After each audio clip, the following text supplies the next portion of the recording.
Good morning. We're going to jump into chapter 2 in our microeconomics class. And chapter 2, it talks about confronting scarcity, and then they jump into choices of production. But before we get into chapter 2, I want to spend just a few minutes going back and to kind of rehashing what we learned in chapter 1, because a little review never hurts, especially moving into this chapter. And if you think about what we talked about in chapter 1, we talked about economics being a social science. You've got other social sciences like psychology, sociology, anthropology, and political science. And they in addition or similar to economics, they study choice also, because economics, since it focuses on choice, it differentiates itself from some of the other social sciences, because we're talking about opportunity cost, which is when we talk about it's the best next use or best alternative use of your resources. Talk about self-interest, because everybody is trying to optimize something. And if you think about individuals, you're talking about optimizing utility or the satisfaction or benefit that you receive from consuming a good or service. If you're working for a company, they're trying to optimize something. That something typically is profit, so they're trying to maximize their profit. And at the same time, while they're trying to maximize profit, they're also trying to minimize the cost of production. So you've got everybody trying to optimize something. And then lastly, everybody makes choices at the margin. And those three things are kind of the underpinnings of what differentiates economics from some of your other social sciences. And again, going back to marginal decisions, in the book, they talk about you go into a fast food restaurant and you can order a hamburger, you can order a French fries, and you can order a drink a la carte, or they'll throw out, would you like the meal today? And by buying a meal at the margin, you're going to get those three items you want, but you're going to get it at a reduced cost. So that's what they talk about operating at the margin. The other things that the building blocks of economics, it talks about scarcity, because everybody has unlimited wants. Nobody has everything they want, so we all have unlimited wants. And for the most part, I mean, I can't think of anybody in the world that doesn't have some kind of an unlimited want. And the majority of us are faced with scarce resources to satisfy those unlimited wants. Also, economics is kind of the underpinning, as we talked about. It studies choice, and it also is focused on opportunity cost. And when we're talking about opportunity cost, as I mentioned before, it is what is the value of the next best alternative when you make a decision about a choice. If you take choice A, you give up choice B. And what's the value of giving up choice B as you choose choice A? So it's, opportunity cost, it just delves with choices. Decide this and opposed to that. Decide this as opposed to that. So that's what we're looking about opportunity cost. And then finally, as we got into some of the aspects of economics, we decided, what's an economy? An economy is a group of individuals. It's a group of production entities. It is an organization that is producing goods and services. And while they're producing goods and services, they're also deciding on how those goods and services are going to be allocated. You hear individuals on the talking heads, say on Fox News, they're talking about, the market or the economy for wine, or the market of the economy for computer chips, or the market and the economy for, cell phones. And then they'll also talk about, the U.S. economy. So you've got market economies, you've got regional economies, you've got economies that focus on specific goods and services, and everything rolled together makes up the economy of a nation. U.S. has an economy, UK has one, Germany, China, Russia. All countries have an economy. The size of the economy is going to vary across countries, but all countries have an economy.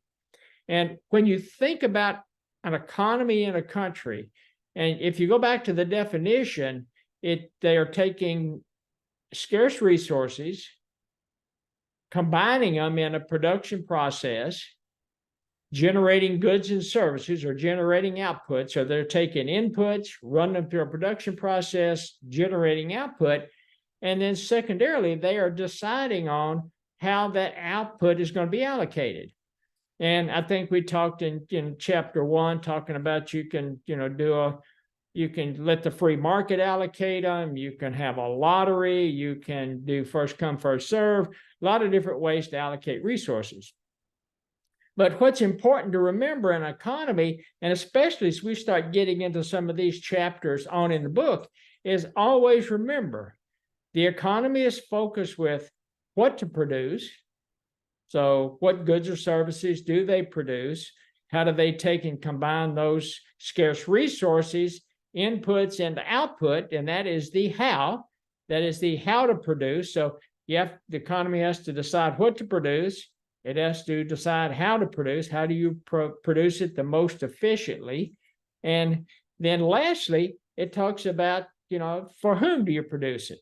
If you're talking about healthcare, you may be producing it for the entire population. If you're a regional economy, you may be talking about how you allocate stuff in the Southeast. So you're looking at, how you allocate it. And another decision that may not be part of the focus of some microeconomic textbooks is, how do you reserve some of your resources or some of your potential for future use? You can produce in the here and now, and you really enjoy the utility from a particular product today. But if you don't hold back some resources, how are you going to enjoy that product in the future? So again, it may not be as obvious as you go through, whether it's this microeconomic text or some other microeconomic text, may not be as obvious, but that is always in the back of the mind of a production entity. And, so you're the CEO of, ABC production entity or corporation. You're always worrying about, what, how you, who you're going to produce it for, and how do you allocate it out there. But you're also worried about how you're going to reserve some of those resources for, future production and future use. As we jump into, and then lastly, we also talked about, almost forgot, we talked about the economic, the economists, how the economy or the economists use these models.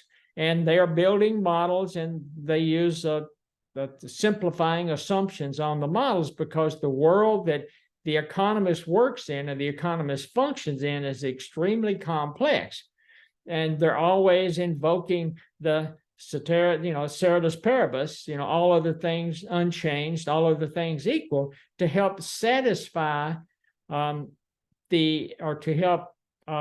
simplify, I guess you might say, the world in which they're functioning in.